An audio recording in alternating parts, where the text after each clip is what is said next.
I've had a full life. I was a paper boy for a week. I fathered a child. For years, Jim Carrey has been at the center of quiet speculation and ongoing rumors. Recently, he addressed things in a way he hadn't before, and the reactions have been strong. What he said didn't follow what many expected, and it raises new questions about his past, his career, and the life he's been living away from the spotlight. Join us as we take a closer look at what was finally revealed. Early cracks. Jim Carrey was born on January 17, 1962 in the small town of Newmarket, Ontario. From the outside, his early life looked ordinary. But inside his home, things were already difficult. He was the youngest of 4 children, growing up in a tight space where money was always short and stress, music, was constant. His father, Percy, once dreamed of becoming a professional musician. He played the saxophone and had real talent, but that dream didn't work out. Instead, he took a steady job as an accountant to support the family. The pay was low and it was far from the life he wanted. Jim watched his father go to work every day knowing he had given up something, music, important. That left a strong impression on him at a young age. At the same time, his mother Kathleen was dealing with long-term health problems. She spent, music, a lot of time in bed and often needed care. This changed the mood of the house. There were days filled with worry, silence, and tension. For a young child, it meant growing up faster than usual and learning how to deal with emotional pressure early. Jim started finding his own way to cope. One of the first places he felt in control was in front of a mirror. He would spend hours making faces, stretching his expressions, and copying people he had seen on TV. It wasn't just play. It became a way for him to feel better and escape what was happening around him. By the age of 10, he believed in his talent, music, enough to write a letter to Carol Burnett, telling her he was already good at impressions.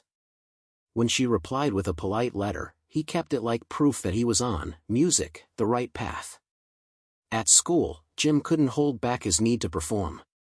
He turned lessons into small shows, copying teachers and making classmates laugh.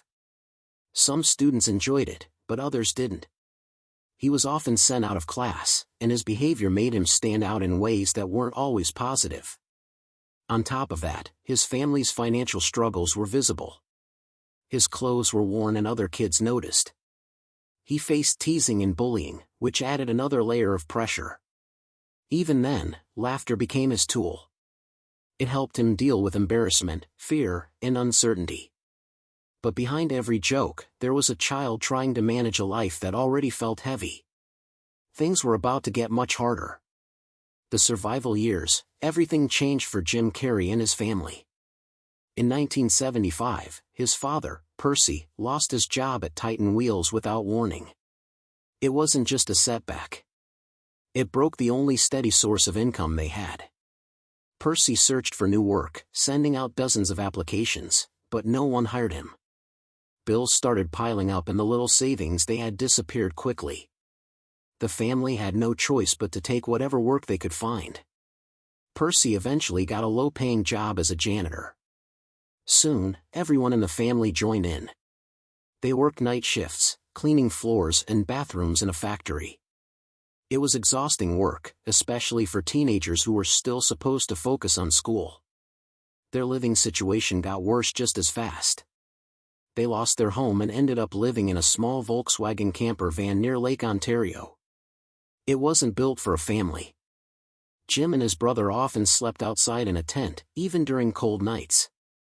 They woke up freezing, sometimes with frost on their sleeping bags. Simple things like washing up meant using gas station sinks. Food wasn't always guaranteed, and they had to make do with whatever they could find. During the day, Jim still tried to attend school, but it became harder to keep up. He was tired, distracted, and carrying stress that most kids his age didn't understand. By the time he turned 16, he made a decision that would shape his life. He dropped out of school to work full-time and help support his family. It wasn't about choice. It was about survival.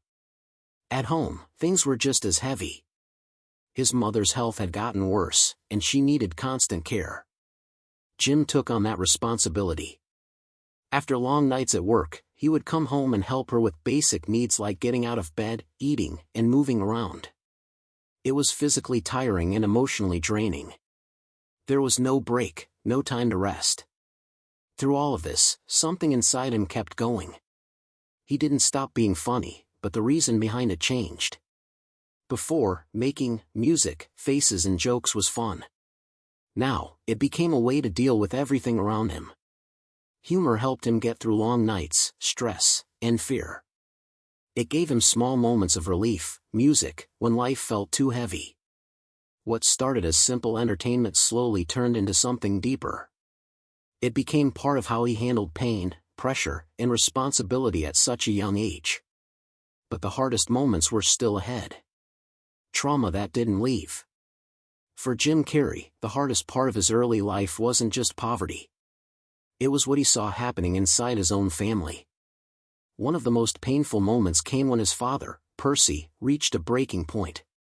After years of stress, failure, and feeling stuck, Percy tried to take his own life. It didn't happen just once. He later admitted there had been more than one attempt during those difficult years. Jim was still young, and seeing this left a deep mark on him. It wasn't something he, music, could forget or fully understand.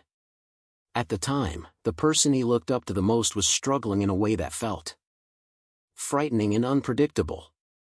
Music, from that moment on, Jim carried a constant fear that the same kind of darkness could exist inside him, too. At the same time, his home life continued to be unstable. His mother, Kathleen, was dealing not only with illness, but also with heavy medication use. Over time, that turned into dependency. Jim watched her behavior change. There were moments when she seemed distant or not fully present. For a teenager already dealing with stress, this added confusion and emotional strain. All of this began to show in Jim's own behavior. He became more withdrawn at times, especially when he wasn't performing or making people laugh. There were periods where he felt low and disconnected. He later spoke about moments where he hurt himself, not because he wanted attention, but because he was trying to feel something real during times when everything felt numb. Even as these struggles grew, he didn't talk about them openly. Instead, he leaned harder into comedy.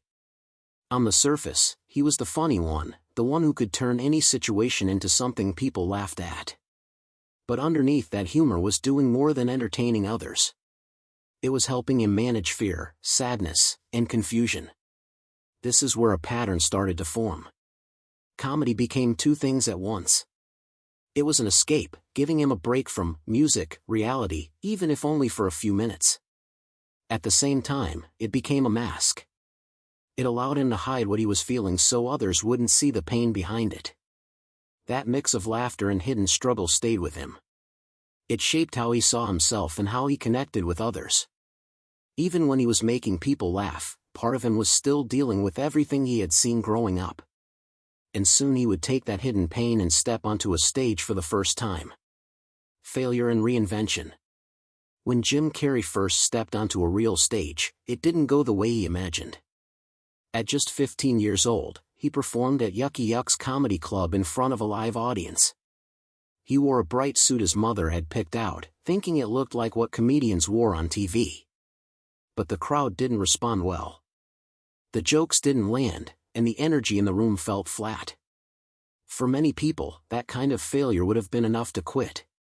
For Jim, it became something he had to learn from. He kept trying, performing again and again, slowly getting better. But bigger doors didn't open right away. One of his biggest early goals was to get on Saturday Night Live. He auditioned multiple times in the early 1980s. Each time he was turned down. In one case, he didn't even get to meet the show's creator. The rejection was direct and clear. Music, didn't think he was right for the show. That kind of repeated rejection could have ended his momentum, but instead it forced him to rethink what he was doing. With little money and no guarantees, Jim made a bold move. He left Canada and went to Los Angeles, carrying only a small amount of cash.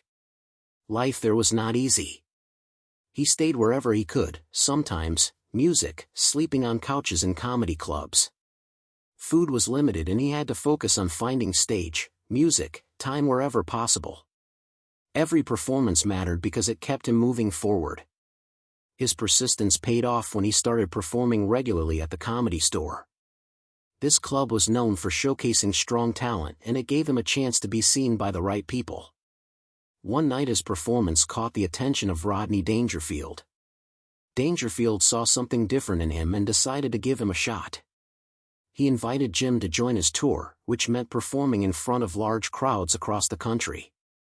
That opportunity changed things. It gave Jim real experience and helped him build confidence. More importantly, it pushed him to grow.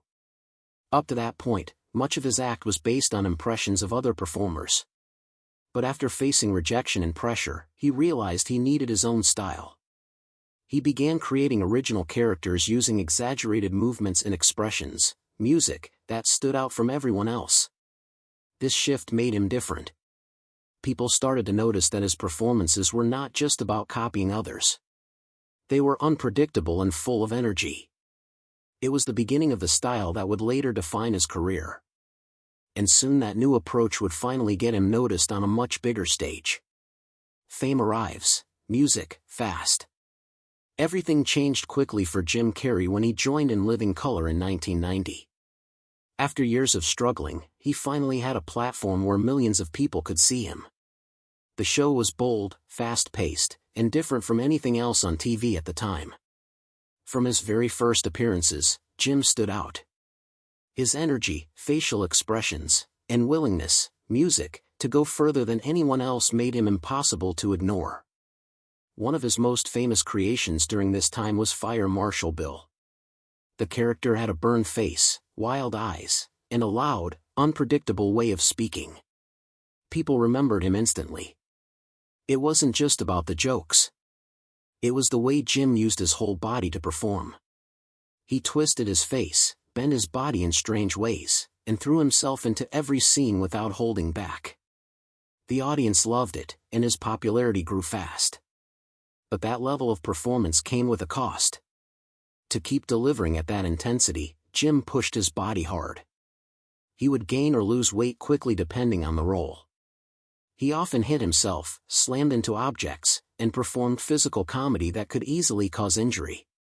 During one sketch, he hurt his ankle, but kept filming anyway. The show demanded long hours, and he rarely slowed down. As the pressure increased, he started relying on substances to keep up. Adderall helped him stay awake during long filming schedules, and cocaine became part of his routine during certain periods. At first, it seemed like a way to manage the workload. Over time, it began to affect his health and behavior. He was working constantly without second.